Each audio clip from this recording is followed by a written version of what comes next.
नमस्कार, आप देख रहे हैं ग्लोब न्यूज झारखंड। मैं नंदिता आपके साथ। आइए नजर डालते हैं आज के समाचारों पर। एक तरफ वैश्विक महामारी का प्रकोप बढ़ता जा रहा है तो दूसरी तरफ वैक्सीन की कमी लोगों की परेशानी बढ़ाती है। सरकार द्वारा लगातार आग्रह किया जा रहा है कि लोग टीका लगवाएं।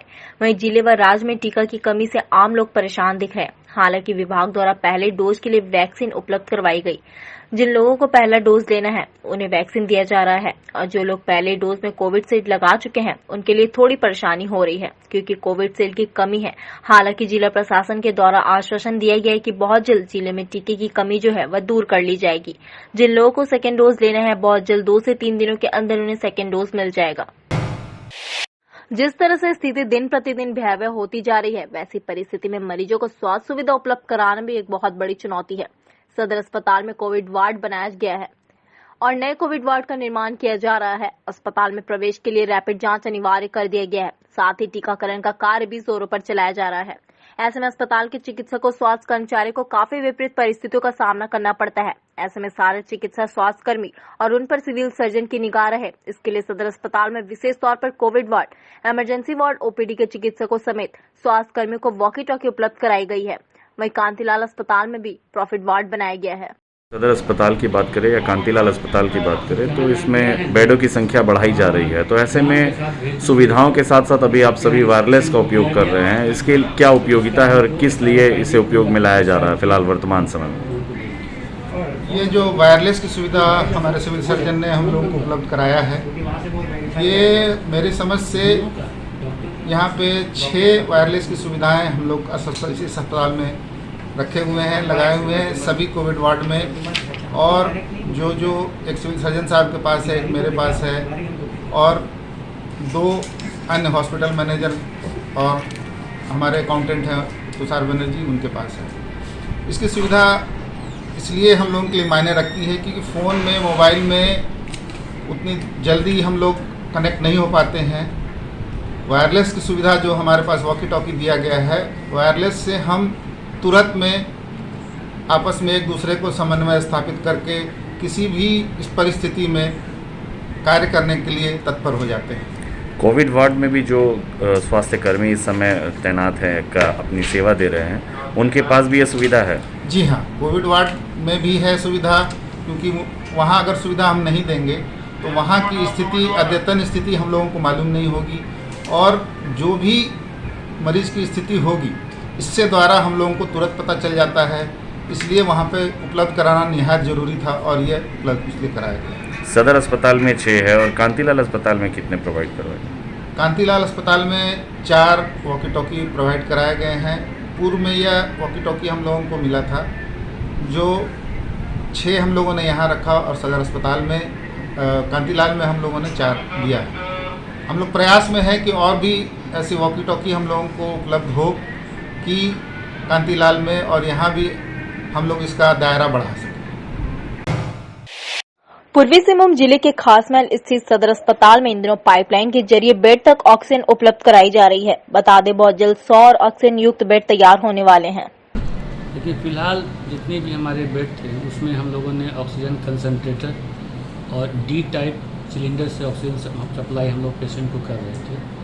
परसों से हमारा 28 बेड का पाइपलाइन के थ्रू मैनिफोल्ड ऑक्सीजन सिलेंडर के मार्फत हम लोग स्टार्ट किए और अभी कुल 109 बेड मेरा जो है वो आपका ऑक्सीजन युक्त हो गया है, जिसमें 103 बेड मेरा वार्ड में है और आपका 6 बेड इमरजेंसी में। सारे के सारे हमारे बेड जो हैं ऑक्सीजन से हम लोग बना दिए हैं उसको। सर, 28 बेड जिसमें ऑक्सीजन सप्लाई हो रही है बेड तक पाइपलाइन के जरिए, उसकी संख्या और बढ़ाई जाएगी क्या? हाँ, अभी हम लोग का उम्मीद है कि अगले हफ्ते तक हम लोग का 100 बेड पाइपलाइन के थ्रू हो जाएगा। उसमें कुछ दिक्कत हम लोग को है, जैसे कि हम लोग सिलेंडर का हम लोग व्यवस्था कर रहे हैं, क्योंकि इसमें मैनिफोल्ड के थ्रू सिलेंडर का बहुत ज़्यादा खर्चा होता है और त्वरित उसके लिए हम लोग को लाइन लिस्टिंग करना पड़ेगा कि हमारा जैसे जल्दी से सिलेंडर ख़त्म हो तो उसको हम लोग पहुँचाएँ तो रिफ़िल करा के तुरंत मंगा लें। और सिलेंडर की भी कमी है, तो उपायुक्त महोदय द्वारा कल भी हम लोग 30 सिलेंडर का दिया गया है। अभी हम 70 सिलेंडर और उनसे चाह रहे हैं। टोटल 100 सिलेंडर हम लोगों को और चाहिए। 5 राज्यों के चुनाव परिणाम आते ही पश्चिम बंगाल में हिंसा बढ़ गई है, जहां बंगाल में हिंसा के खिलाफ बुधवार को जमशेदपुर भाजपाइयों ने अपने अपने घरों में दिन के 1 बजे तक धरना प्रदर्शन कर विरोध जताया। आज सारे देश में भारतीय जनता पार्टी के द्वारा पश्चिम बंगाल में चुनाव के बाद जो भारतीय जनता पार्टी के कार्यकर्ताओं और वहाँ की जनता के साथ जो हिंसक घटनाएं हो रही है उसके विरोध में आज प्रदर्शन की जा रही, धरना दी जा रही है। पश्चिम बंगाल में चुनाव के बाद जो 2 दिन हिंसक घटनाएं हुई है वो हमें उद्वेलित कर रही है। पश्चिम बंगाल में चुनाव के पहले भी आगजनी, हिंसा, बमबाजी, चुनाव के दरमियान भी हिंसा और चुनाव के दरमियान भी हिंसा, ये पश्चिम बंगाल के जो लोकतंत्र की बात करने वाली टीएमसी की नेत्री सुश्री ममता बनर्जी, लोकतंत्र का हत्या इन्होंने करने का काम किया। ये सब चीज़ें बंद होनी चाहिए। लोकतंत्र में हार जीत होती है और जो जीतती है उसकी बहुत बड़ी जिम्मेदारी होती है। तो जिम्मेदारी का निर्वाह करने का काम करें, अन्यथा भारतीय जनता पार्टी जोरदार आंदोलन करके जिम्मेदारी का पालन करने के लिए विवश करें। एक माहौल जिस तरह का बना दिया गया है वहाँ पर निश्चित रूप से हम इसे भर्त्सना करते हैं और आने वाले समय के लिए यह जो स्थिति और परिस्थिति है ये निश्चित रूप से घातक है। इस तरह नहीं होना चाहिए।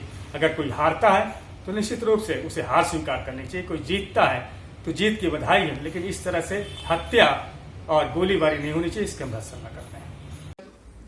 बंगाल विधानसभा चुनाव के बाद से भारतीय जनता पार्टी के कार्यकर्ताओं पर जो पश्चिम बंगाल में अत्याचार शुरू हुआ, दर्जन भारतीय जनता पार्टी के कार्यकर्ताओं की हत्या कर दी गई। उसी के खिलाफ में झारखंड प्रदेश भाजपा के आह्वान पर सभी भाजपा कार्यकर्ताओं के द्वारा अपने आवास पर ही 2 घंटे का सांकेतिक धरना दिया जा रहा है।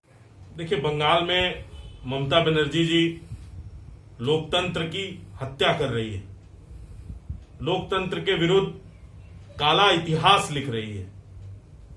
जिस दिन से वहां उन्होंने चुनाव में विजय हासिल किया, भारतीय जनता पार्टी के कार्यकर्ताओं को टारगेट करके उनके साथ अत्याचार किया जा रहा है।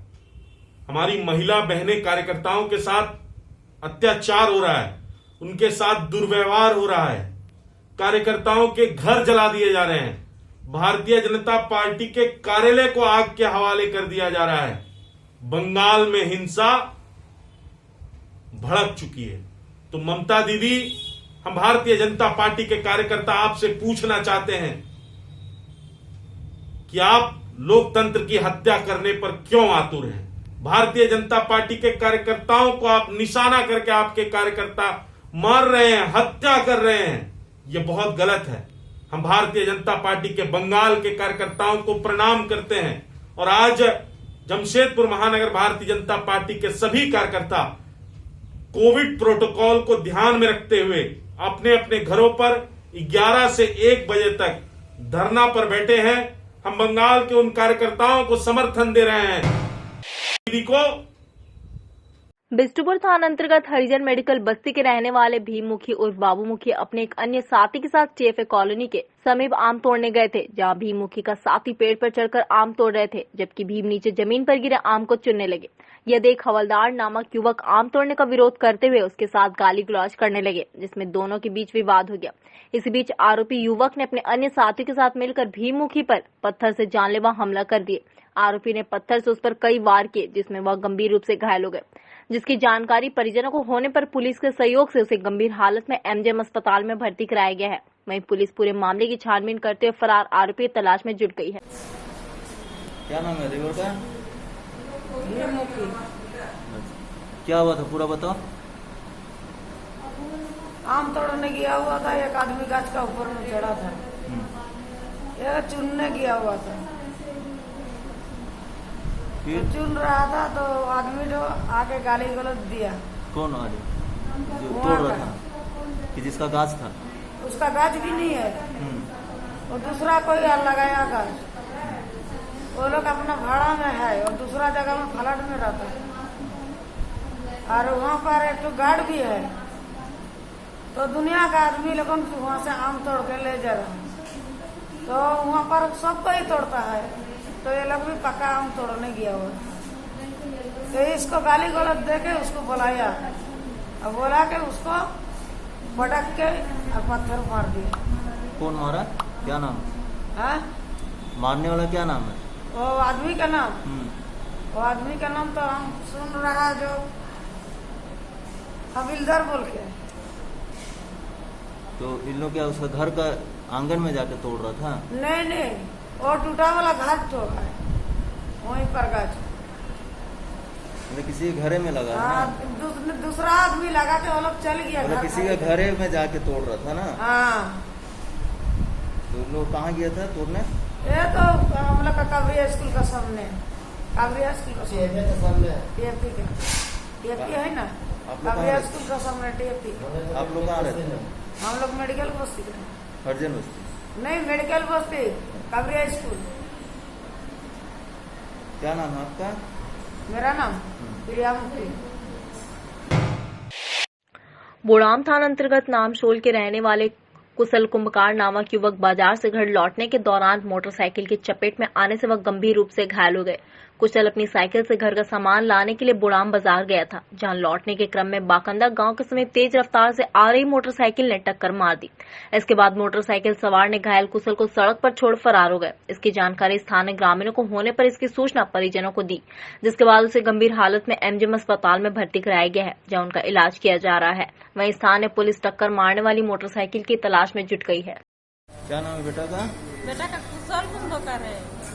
ये कहाँ पर हुआ एक्सीडेंट? एक्सीडेंट कहाँ पर हुआ? वो हमारे हाथीखेदा मंदिर से बगल में। क्या मंदिर गया था? है? मंदिर गया था? मंदिर गया था नहीं, बड़म गया था। बड़म से रोड से इधर आता ना, बाकादार रोड। तो कौन गाड़ी में था? वो साइकिल से ही आता, उधर से मोटरसाइकिल से आ रहा था। मोटरसाइकिल वाला मार दिया? साथ में कोई और था? तो नहीं, अकेले था बाबा, गिरा है। मतलब हम लोग जाके कोई नहीं पाया, 2-3 आदमी। कोरोना संक्रमण की चेन को किस प्रकार दूर किया जा सके, इसको लेकर जिला प्रशासन और राज्य सरकार लगातार प्रयास कर रही है। इस क्रम में मिनी लॉकडाउन भी लगाया गया है, बावजूद शहरवासी अब भी सचेत नहीं हो रहे हैं, जिस वजह से प्रतिदिन 100 से ज्यादा लोग संक्रमित हो रहे हैं और कई लोग अपनी जान भी गंवा रहे हैं। बावजूद लोग गाइडलाइन को अनदेखी करते हुए भीड़भाड़ वाले स्थानों में जाने से थोड़ी भी परहेज नहीं कर रहे हैं। 2 बजे तक शहर के बाजार में ऐसी भीड़ देखने को मिलती है मानो शहर में कोरोना का प्रकोप ही नहीं। लेकिन इन सब के बीच जिला प्रशासन लगातार अभियान चलाकर गाइडलाइन का पालन कराने का प्रयास कर रही है। इसी क्रम में सांची बाजार में भीड़ को देखते हुए पुलिस ने क्षेत्र में गश्ती की और बेवजह बाजार में आए लोगों को वापस घर जाने की नसीहत दी।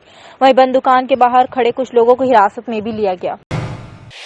मीडिया में खबर को प्रमुखता के साथ प्रकाशित की गई थी कि झारखंड उड़ीसा बॉर्डर में कोरोना जांच को लेकर लापरवाही बरती जा रही है। इसी आलोक में जमशेदपुर उपायुक्त सूरज कुमार द्वारा पोर्ट का वीडियो को स्पष्टीकरण करते हुए 24 घंटे के अंदर जवाब मांगा है कि आखिर सीमावर्ती क्षेत्रों में दूसरे राज्यों से आने वाले यात्रियों का कोरोना जांच में लापरवाही क्यों बरती जा रही है।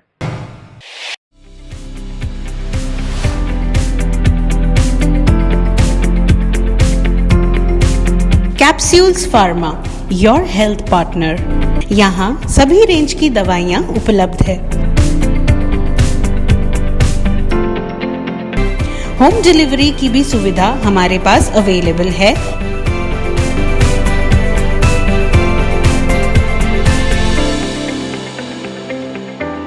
तो जल्द संपर्क करें capsules pharma.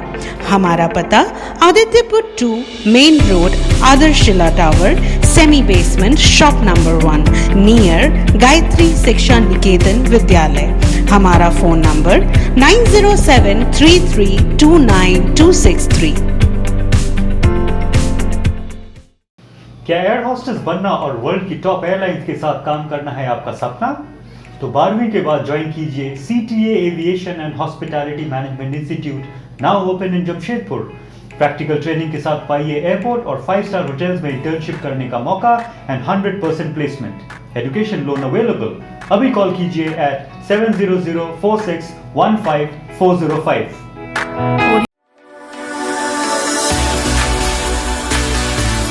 Galaxy Caterers. Parties begin with us. We serve events like wedding parties, anniversary parties, engagement parties, birthday parties, business launches, and more.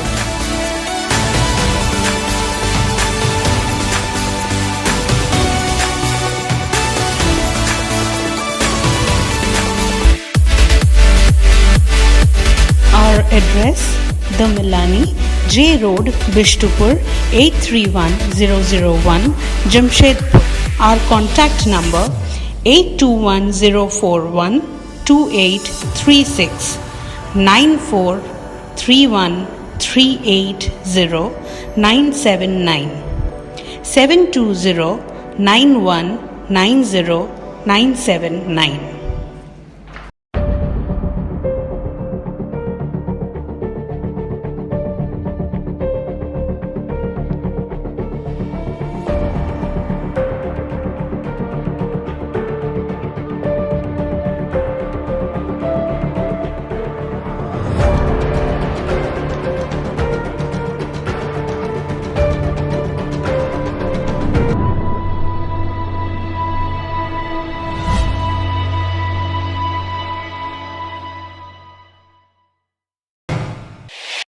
Corona की मार के इंसानों पर पड़ी, बेजान जानवर और परिंदे भी पूरी तरह परेशान है। पानी दाना कुछ भी इन्हें नहीं मिल पा रहा है, इसलिए ये इधर उधर भटकने के लिए मजबूर है। भूख प्यास इनकी जिंदगी सांसत में आ गई है। ये नजारा जो आप देख रहे हैं सांची के जुबली पार्क 1 नंबर गेट के समीप का है, जहां सैकड़ों परिंदे भूखे अन्न के आस में नीचे उतर आए हैं, लेकिन कुछ भी नहीं मिला तो ये रोड में बहते पानी से अपना भूख मिटाने के प्रयास में जुट गए। आपको बता दें कि पहले लोग पार्क में घूमने आया करते थे तो इन्हें कुछ न कुछ खाने के लिए मिल जाया करता था, पर अब लॉकडाउन के चलते लोग पार्क नहीं जा रहे हैं। आसपास खुलने वाले दुकानें भी बंद है, जिससे मिलने वाला भोजन भी इनका बंद हो गया है, जिनकी वजह से इनकी जान सांसत में आ गई है। धनबाद का मौसम आज दोपहर होते होते सुहाना हो गया। ऐसा महसूस हो ही नहीं रहा था कि यह मई का महीना है। ठंडी हवाएं चलने लगी और धीरे धीरे बूंदाबांदी के साथ जोरदार बारिश शुरू हो गई। बारिश से लोगों ने राहत महसूस की। धनबाद में दोपहर होते होते बरसात जैसे मौसम हो गए। धनबाद शहर में कई हल्की बारिश तो कई फुहारे तो कहीं जोरदार बारिश हुई। 1 घंटे के बाद बारिश थम गई। ऐसे मौसम में ठंडक भी हो गई। गर्मी से परेशान लोगों ने राहत महसूस कर रहे हैं। कोरोना संक्रमण काल के दौरान मुसीबत में फंसे लोगों की मदद के लिए कई लोग सहयोग के लिए हाथ बढ़ा रहे हैं। रांची के एक ऐसे युवक है जिनके प्रयास से बीमार लोगों को मुफ्त में दवा उपलब्ध करवाई जा रही है। सर देखिए कि जैसा आपको पता है कि कोविड जो सेकेंड स्ट्रेन अभी इंडिया में आया है, इससे झारखंड और रांची की स्थिति बहुत ही भयावह है। लगातार पेशेंट्स निकल रहे हैं, मरीजों की संख्या बहुत तेजी से बढ़ रही है। पिछले बार जहां 1 मरीज से 3 लोग संक्रमित होते थे, इस बार 9 लोग हो रहे हैं। और उसके लिए क्या है कि बहुत सारे पेशेंट घरों में रह के होम आइसोलेशन में रह रहे हैं। अब बात रहा कि हम लोग कोरोना में क्या कर सकते हैं, उनके सिम्टम्स को हम लोग कंट्रोल कर सकते हैं। उनके सिम्टम्स को, जो भी कोविड पेशेंट है उसके सिम्टम्स को ही रोककर उसका इलाज किया जा रहा है। इसमें सबसे इंपॉर्टेंट हो जाता है अजिथ्रोमाइसिन, एक एंटीबायोटिक जो कि डॉक्टर्स प्रिस्क्राइब कर रहे हैं। साथ ही साथ डॉक्सीसाइक्लिन एक एंटीबायोटिक, और 2 एंटीबायोटिक अभी कोविड के सारे पेशेंट्स को रिकमेंड दिया जा रहा है। साथ में मल्टीविटामिन, विटामिन सी और फीवर भी देखिएगा आपके कोविड पेशेंट्स को आता है तो उनके लिए पैरासीटामोल के साथ कॉम्बिनेशन दिया जा रहा है। तो क्या है कि जो भी पेशेंट घरों में रह रहे हैं वो अपने सिम्टम्स को कंट्रोल करने के लिए मेडिसिन की तरफ जा रहे हैं। और दवाई से जितना संभव हो सके, कोविड के लिए कोई स्पेशल एक सिंगल दवाई तो बनी नहीं है अभी तक, लेकिन जो भी मेडिसिन अभी अवेलेबल है ट्रीटमेंट के लिए, उनका इस्तेमाल करके हम लोग बहुत हद तक कोविड पे कंट्रोल पा सकते हैं। ऐसा है कि कोविड जब से बढ़ा है, इसका सेकेंड स्ट्रेन होली के बाद से रांची में खास करके, तब से लगभग हम लोगों ने अभी तक 2000 किट जो बांट दिया है। हम लोग देखिए ऐसा किट बनाते हैं, इसमें हम लोग एंटीबायोटिक, डॉक्सीसाइक्लिन, एजिथ्रोमाइसिन, पैरासीटामोल और विटामिन सी की टैबलेट्स पेशेंट्स को अवेलेबल करवा रहे हैं। हम लोगों ने अभी तक 2000 किट बांट दिया है और अभी भी हमारे पास 2000 किट यहाँ रेडी है, जो कि पेशेंट्स, जो भी नीडी पेशेंट्स हैं उनको देने के लिए ये किट हम लोग बना रहे हैं। रोमित जी अपना पूरा नाम बता दीजिएगा। तो मेरा नाम हुआ रोमित नारायण सिंह, युवा मोर्चा रांची महानगर के जिला अध्यक्ष हुए। और हमारी टीम जो युवा मोर्चा की है वो लगातार फील्ड पे जाकर मेडिसिन, दवाइयाँ, ऑक्सीजन सिलेंडर्स, लोगों को बेड दिलाने का काम, प्लाज्मा भी दिलाने का काम, मेडिसिन दिलाने का भी काम हम लोग लगातार कर रहे हैं। हमारी कोशिश है कि ज़्यादा से ज़्यादा हम लोग लोगों को सहायता दे सके, क्योंकि इस जो वैश्विक महामारी है इसमें हमारा छोटा सा भी सहयोग किसी के परिवार की ज़िंदगी बचा सकता है, उनके जीवन में बहुत बड़ा योगदान दे सकता है। और साथ ही साथ सभी लोगों से आग्रह भी होगा कि घरों पर रहें, मास्क सैनिटाइजर्स का इस्तेमाल करते रहें, लगातार जितना हो सके हाथों को धोएं। जी, इस कोरोना संकट में काफ़ी हम लोग प्रभावित हुए हैं। काफ़ी लोग को देख रहे हैं कि वो लोग भोजन हो गया, ऑक्सीजन का सप्लाई कर रहे हैं। तो हम लोग मेडिकल सेक्टर में हम लोग ज्वाइन है, पहले से हम लोग मेडिकल लाइन में भी है, एज अ मेडिकल रैप हम लोग काम करते हैं। और मेरा भाई भी एक बीजेपी का बहुत ही कार्य करते हैं बहुत सारे। तो हम लोगों ने सोचा कि हम लोग मेडिकल सेक्टर से हैं तो हम लोग दवा का क्यों ना मुफ्त में, काफ़ी दवा का ज़रूरत है पेशेंट्स को, लोगों को, तो इसलिए हम लोग एक पैकेट में बना रहे हैं जिसमें पैरासीटामोल हो गया, डेक्सामेथासोन हो गया और मल्टीविटामिन। ये नॉर्मल सा दवा है जो हर कोरोना पेशेंट या नॉर्मल जिसको भी बीमारी हो रहा है तो उसको ज़रूरत है और इसका कमी भी है। तो हम लोग इसका पूरा देख सकते हैं पैकेट बना करके। हमारे मामा जी भी आए हैं गया से, ये भी मिल गए और काफ़ी सारे पैकेट्स हम लोग बना चुके हैं। और कोरोना पेशेंट्स को, नॉर्मल लोगों को जिसको ज़रूरत है उन लोगों को हम लोग ये मुफ्त में उपलब्ध करा रहे हैं। यही हम लोगों की कोशिश है कि ये कोरोना में किसी तरीके से हम लोग भी एक योगदान दे सकें। अपना नाम बता दीजिएगा। मेरा नाम रोहित नारायण सिंह हो गया। बंगाल में चुनाव परिणाम आने के बाद भाजपा कार्यकर्ताओं की हो रही हत्या को लेकर पूरे देश में विरोध शुरू हो गया है। इसी कड़ी में झारखंड के भाजपा कार्यकर्ताओं ने ऑनलाइन विरोध दर्ज कराया है। प्रदेश भाजपा अध्यक्ष दीपक प्रकाश के निर्देशानुसार भाजपा कार्यकर्ता अपने अपने घर में आज फेसबुक और ट्विटर पर लाइव होकर बंगाल में घृणा और आतंक का विरोध किया और आम आवाम तक अपनी आवाज पहुंचाने का काम किया है। आज के दिन हमारे राष्ट्रीय अध्यक्ष बंगाल के दौरे पे हैं। आप सबको जानते हैं कि बंगाल में विधानसभा के चुनाव हुए और चुनाव के रिजल्ट 2 तारीख के बाद जिस प्रकार से राजनीतिक हत्याओं का सिलसिला टीएमसी के गुंडों के द्वारा ममता बनर्जी के संरक्षण में जिस प्रकार के भारतीय जनता पार्टी के कई ऐसे कार्यकर्ता, लगभग 17 ऐसे कार्यकर्ता की हत्या की गई, सैकड़ों कार्यकर्ता को घायल किए गए,